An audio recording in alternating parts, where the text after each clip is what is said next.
The Journal of Agrarian Change has published a special issue on the agrarian political economy of left-wing governments in Latin America. Dr. Leandro Vergara Camus, one of the editors of this special issue, will share more details about it. This special issue is a timely contribution to a larger debate in the region concerning the end of the political cycle of these governments. If I may start by asking you about the motivations behind this endeavor and how it relates to this debate. Yes.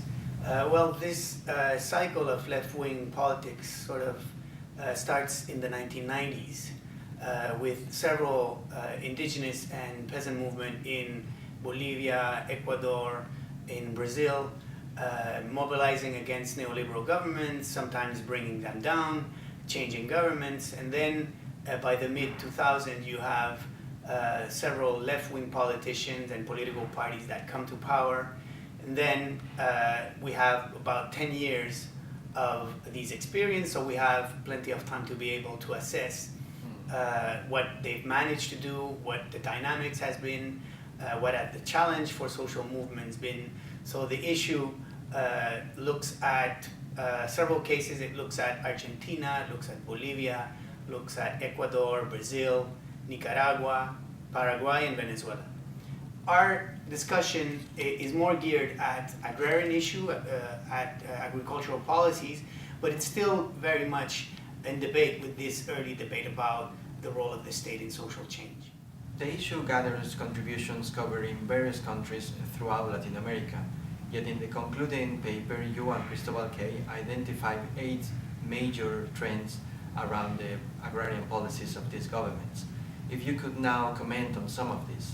There are several trends that you can identify as being the major ones. And the first one is that there hasn't been an agrarian reform of substantial proportion that would have changed the historic unequal distribution of land in Latin America. In most Latin American countries, you have highly unequal distribution of land, and though no government really tackled that issue, even though Brazil, Bolivia, and Venezuela distributed a great amount of land during those years. Brazil has distributed about 51, 52 million hectares. Bolivia has distributed about 18 million hectares, and Venezuela about 10 million hectares, which is very, very impressive, very important. But during the same period, agribusiness also increased its coverage, has managed to continue its expansion, so it has not had the impact. So you have not challenged the agribusiness-led model of development. There has been some important achievement in terms of increased support for family producer and peasant producer in terms of credits, in terms of infrastructure. A lot of policy have tried to link these producers with the commodity chains that are dominated by agribusiness, for example, in soya. One thing that really stands out is policies that have improved the working and living condition of rural labor. So you've had a formalization of the labor market, you've had an increase in minimum wage, we've also seen all different types of cash transfer payments that go to the rural poor, and all that has contributed to help improve the living and working condition of the rural poor. As noted in the introduction to the issue, the state often fails to receive enough attention within the field of agrarian studies, so the analysis of its role is clearly another important contribution. What can be said about the role of the state under these governments, and in particular in contrast to the neoliberal period of the 1980s and 90s? The state has always been involved in agriculture, directly or indirectly in Latin America. If you think of the main institution that protects private property rights as the state. And the 1990s in Latin America were characterized by a process of privatization of the access to land and the right to land. So the neoliberal governments were really involved into trying to privatize land, and the social movement were actually responding to that. But in terms of direct intervention into markets, the state had sort of retreated from directly intervening in the market, and the place was taken up by agribusiness. What you have with these new governments is that the state because it was, or the left-wing government came to power at the moment of an export boom, a long export boom. They actually managed to take control of more of the revenue of the, and they were able to deploy a little bit more supportive policies for agriculture. And they put more money, though, in agribusiness than in small-scale production. The state also got involved in very often creating new institutions that did not exist before to directly serve the interest of peasant producers and small-scale producers. But our issue also does not only look at the role of the state, but it also looks at the nature of the state in Latin America. And Cristobal and I think that the nature of the state in Latin America is that it's a rentier state. It's a state that is able to extract ground rent from capital. And it does that in oil, in gas, but it also does that in agriculture to a certain degree. And the different dominant classes in Latin America use their control of different spaces of the state for their wealth accumulation strategies. And I think that's what has been the major limitation of left-wing, the left in general in Latin America has been to not been able to find strategies to deal with that rentier nature. So the dominant classes continue to use the state to block any kind of reform. While there is some variation, the findings also suggest that the interests of peasant and rural movements have not been significantly advanced, despite these movements have been a major source of political support for these governments. How can we characterize this contradictory relationship? Yes, that is the section that sort of speaks directly to the debate that has been going on around food sovereignty. You know, a lot of movements that fall into the food sovereignty movement or project were calling, I've been calling for an interventionist state that provides support for small-scale producer and sort of puts limit on agribusiness. And the food sovereignty project also gives social movement more of a role in determining the type of market that should be established in a country, the type of food that should be produced, etc.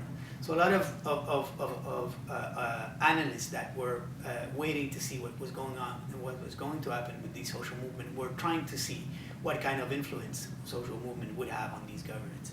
And they actually didn't have the ability to really push the state into more radical policies. And Cristobal and I think that it has to do with the contradiction that these movements were placed into when they decided to support these political parties or these politicians.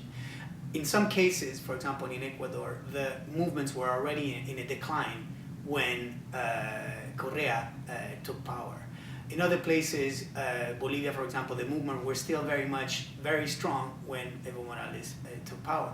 But in many cases, the movement did not have enough power to pressure these politicians. And because of, again, the nature of the state and the relationship between political parties and social movements, it actually is the state and political party that ended up dominating, if you want, the agenda and subordinating social movement to a certain degree.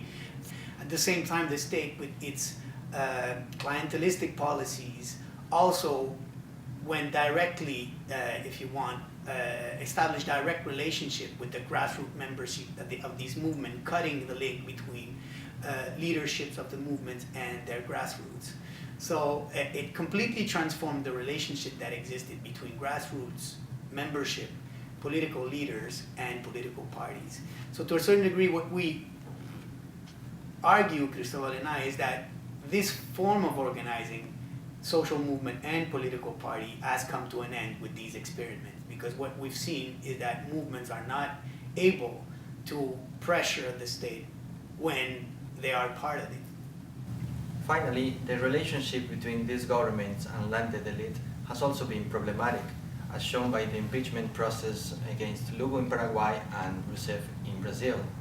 What has been the role of Latin American ruling classes and how Marx's concept of quelle bourgeoisie can help us to illuminate the discussion. Landed classes in Latin America have always had a privileged access to the state. And this has not changed in the recent decades. So what has changed, though, is that because of the rise of agribusiness and the complexification of agriculture, you've had an increased linkages between landed classes, industrial bourgeoisies, and finance. In the 1980s, there were two scholars, Maurice Zetlin and Richard Radcliffe, that looked at the elite in the ruling classes in Chile. And they actually saw that there was no separation between landlords and capitalists. And they referred back to the concept, Marx's concept of the couliste bourgeoisie, which is a situation in which there's no distinction between the landed classes and the capitalist class. So we think that within the last 30 years, this is what has happened in Latin America in general.